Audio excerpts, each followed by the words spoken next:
Pemirsa, Kepolisian Republik Indonesia dan Komisi Pemilihan Umum (KPU RI) menandatangani nota kesepahaman terkait dengan sinergisitas pelaksanaan tugas dan fungsi dalam penyelenggaraan pemilu dan pemilihan serentak di tahun 2024 mendatang. Penandatanganan Memorandum of Understanding MOU untuk memastikan seluruh rangkaian dan tahapan pemilu 2024 berlangsung di kantor KPU RI, Menteng, Jakarta Pusat pada Kamis 29 Desember 2022. Usai kegiatan tanda tangan MOU tersebut, Kapolri Jenderal Polisi Listio Sigit Prabowo mengatakan, Polri bersama dengan KPU menandatangani nota kesepahaman kerjasama, di mana tentunya substansi atau usensi dari nota kesepahaman ini adalah bagaimana Polri dan KPU bersinergi untuk melakukan kegiatan khususnya polisi dalam mengamankan, mengawal dan menjaga agar seluruh tahapan pemilu yang sudah ditentukan oleh KPU dapat berjalan.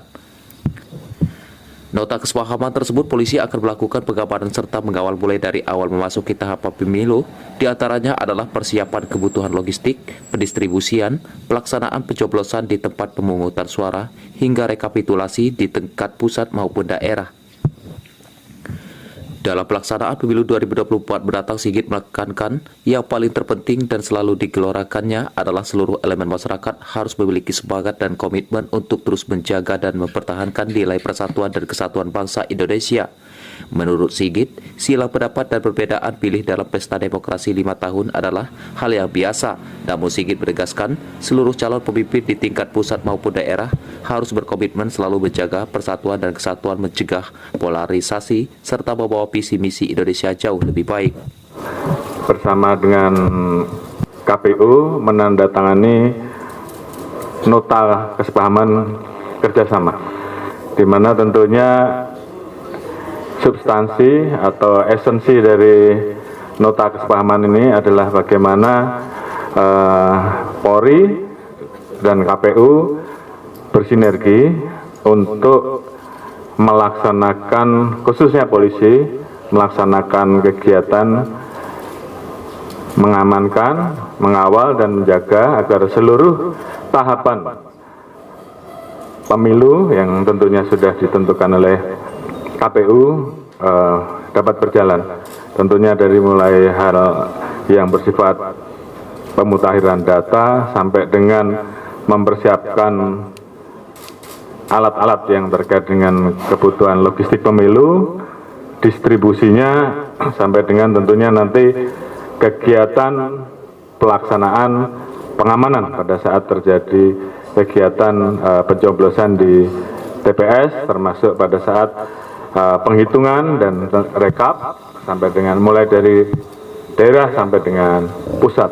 Selain itu, Sigit meminta kepada seluruh elemen bangsa untuk belajar dari pengalaman pemilu sebelumnya, sehingga di tahun 2024 tidak lagi terjadi polarisasi, politik identitas, sara dan hal lain yang dapat merusak persatuan dan kesatuan bangsa. Di sisi lain, Sigit menuturkan Indonesia berada di dalam posisi yang sangat bagus karena berada di urutan kelima di antara negara G20 dan berada di puncak kepemimpinan global. Sigit menyatakan seluruh elemen masyarakat harus terus mempertahankan tren positif tersebut demi wujudkan Indonesia emas di tahun 2045. Para calon yang dipilih tentunya harus adu visi yang baik, adu misi yang baik tentang bagaimana